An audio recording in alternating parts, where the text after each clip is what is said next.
Eu quero convidar você a abrir a sua Bíblia, porque a sua Bíblia é a palavra de Deus.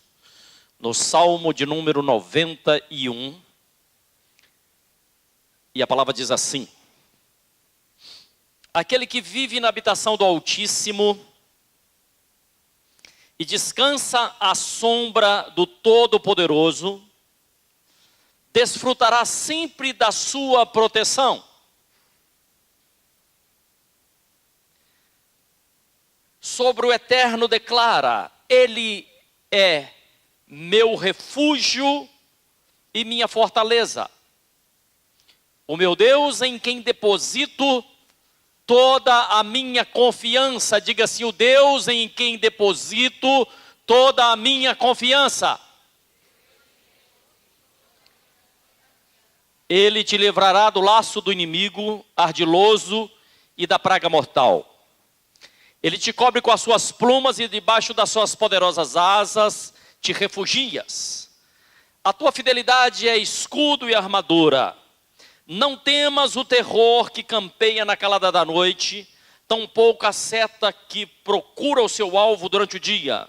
Não temas a peste que se move sorrateira nas trevas, nem o demônio que devasta ao meio-dia.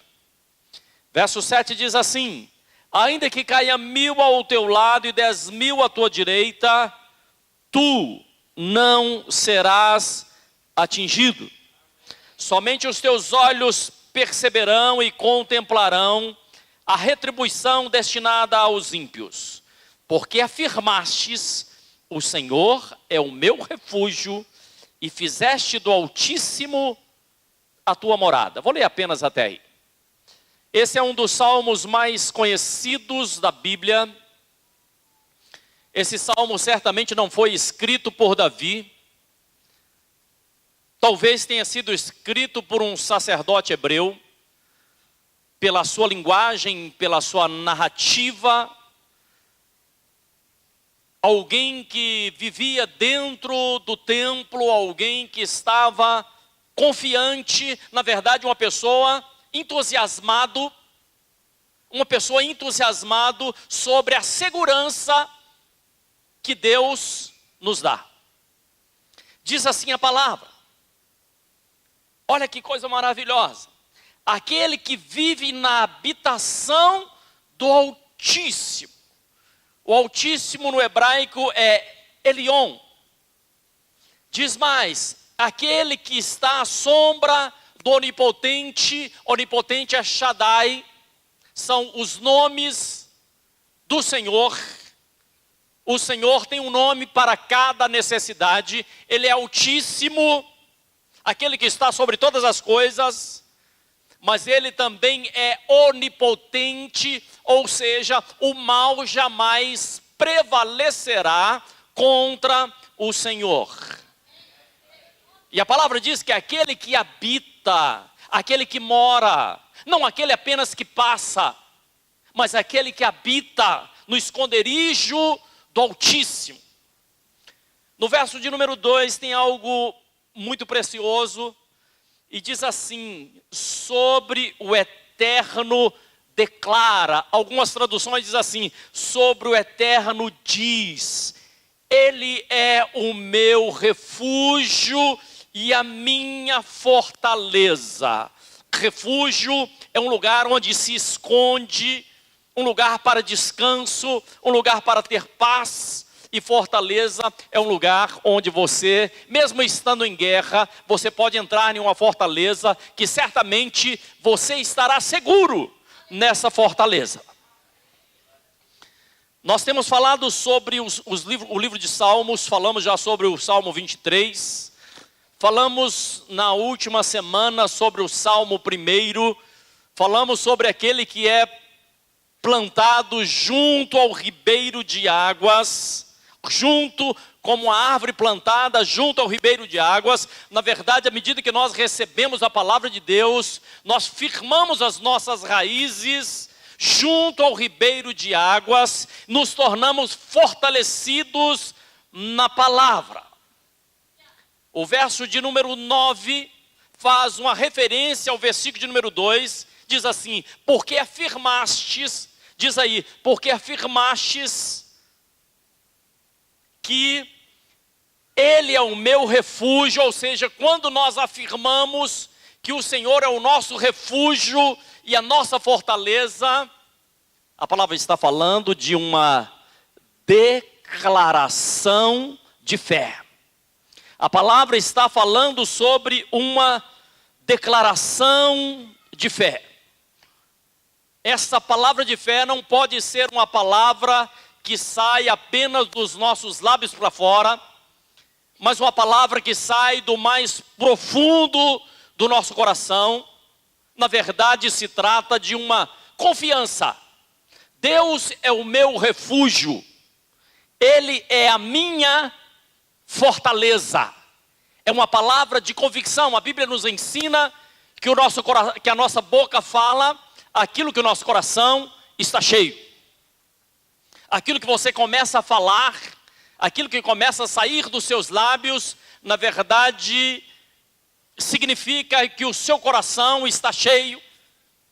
Por isso, quando você confia, quando você tem a convicção de que o Senhor é o seu refúgio, a sua fortaleza, você afirma, você diz: Ele é o meu refúgio e a minha fortaleza. Então as nossas palavras são frutos daquilo que nós pensamos. As nossas palavras são frutos daquilo que está no mais profundo do nosso coração. Suas palavras, meu amado, minha amada irmã, são coisas tão preciosas. As nossas palavras são muito preciosas, porque as nossas palavras trazem cura. As nossas palavras podem trazer alegria. As nossas palavras trazem transformação de vida. E quando você encontrar alguém que está entristecido, que está para baixo, fale de alegria para ele. Quando você estiver com um enfermo, não comece a falar de enfermidade também. Não fale a respeito comece a falar de saúde, porque a sua palavra vai ter uma repercussão na vida dessa pessoa. Se você estiver com alguém triste, seja um instrumento nas mãos de Deus para mudar essa vida. Então comece a falar de alegria. Eu não sei se estou sendo claro no que eu estou dizendo. 1 Coríntios capítulo 14, verso 8, diz que se a trombeta, ou seja, o instrumento que chama os soldados para a guerra, se der o tom ou se der o toque errado, certamente as pessoas não vão saber como se direcionarem. A sua boca deve ser como uma trombeta que tem que dar o som correto, que tem que falar as palavras corretas. Por isso, antes de falar com alguém, pense no que é que vai sair da sua boca. Pense o que é que vai sair dos seus lábios, porque se dos seus lábios tem saído palavras de fracasso, palavras de misérias, palavras de morte, palavra de enfermidade, certamente algo tem que ser feito. Eu não sei se o seu celular já pegou um vírus. Quando o celular ou quando o seu computador entra um vírus, ele começa a ficar lento, ele começa a se embaralhar, ele começa a ficar confuso, e muitas pessoas estão com vírus na sua área emocional, porque receberam palavras de derrota, porque receberam palavras de medo, porque receberam palavras de morte, e de repente os sentimentos, as emoções e até mesmo as palavras se tornaram lentas. Já viu isso? As palavras se tornaram lentas. As atitudes diminuíram, estão lentas. Talvez, querido, você esteja na ansiedade ou no desejo ou na vontade de ver mudança na sua vida.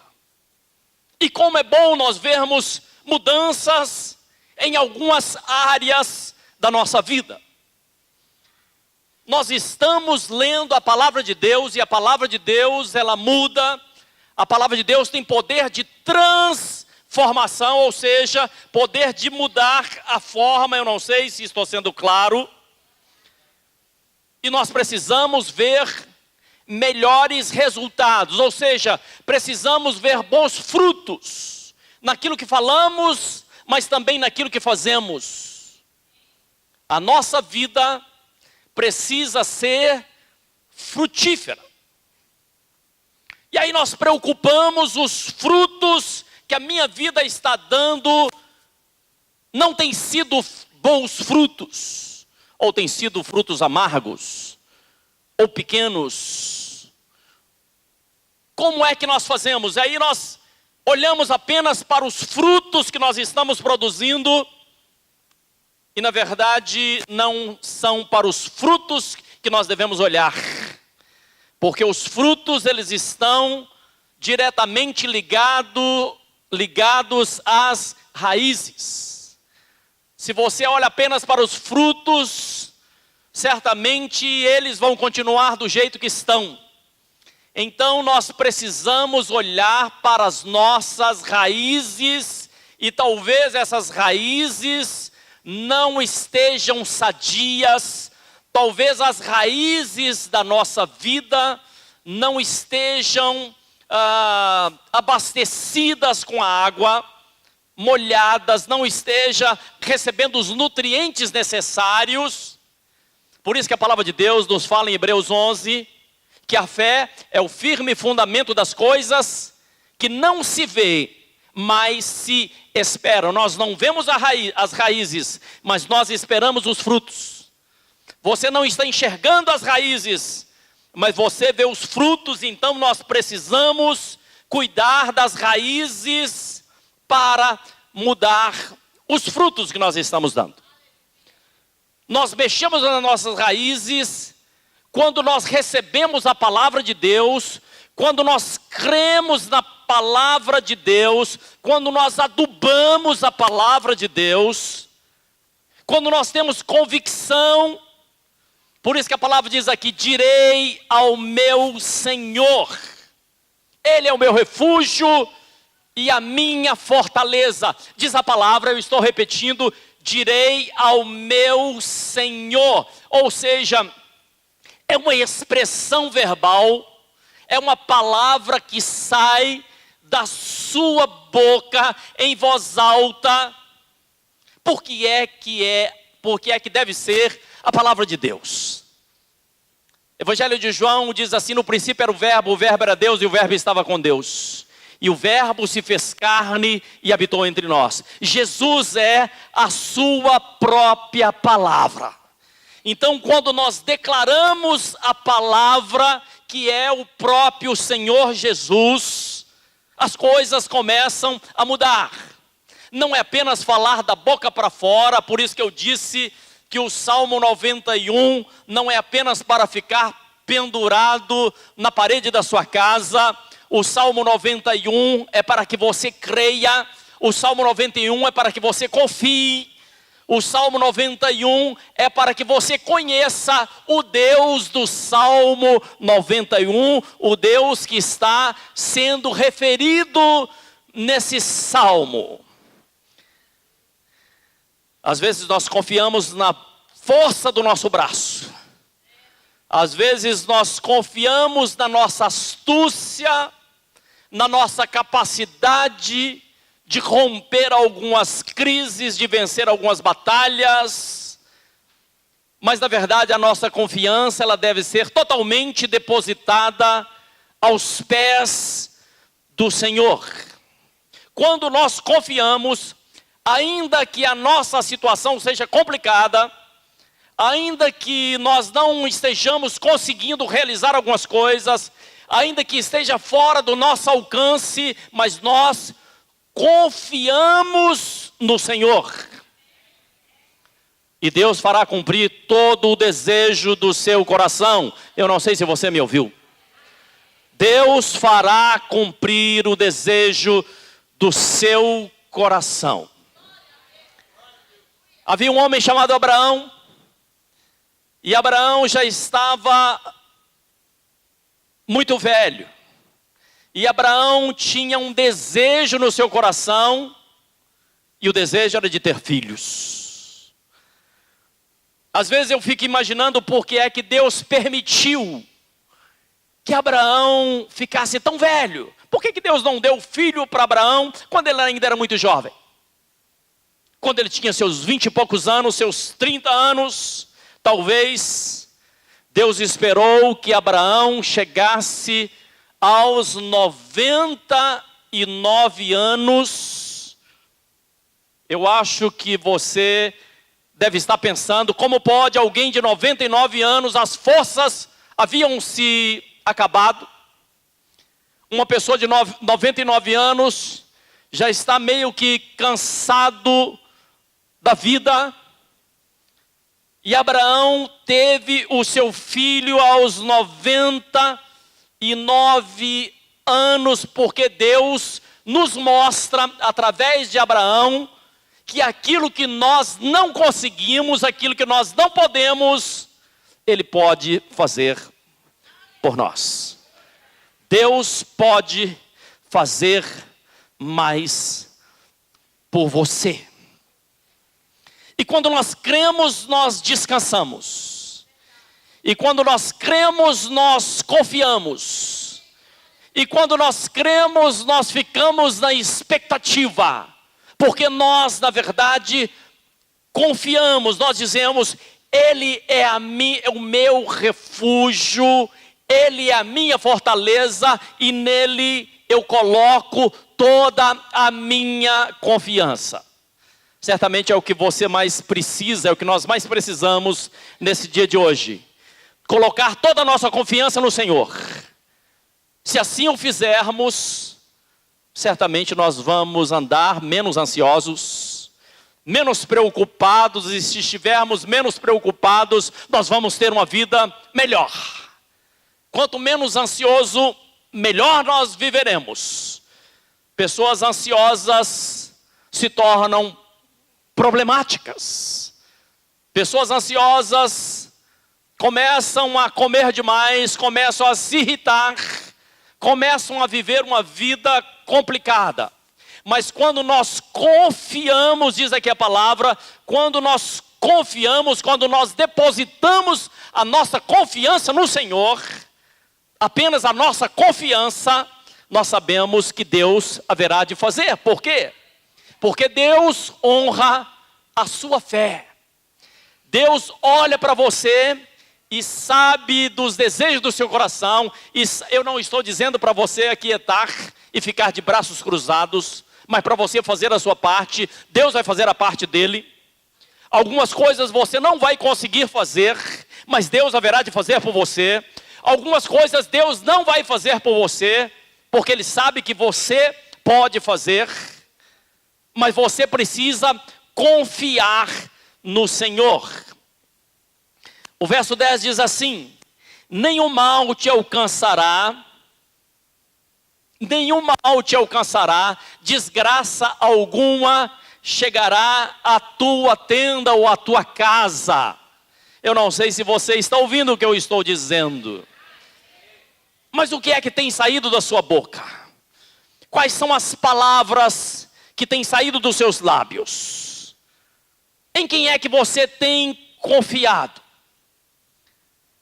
Conta-se que os soldados americanos, desde muito tempo, ao saírem para as guerras, eles nunca apartaram das suas mãos o Salmo 91.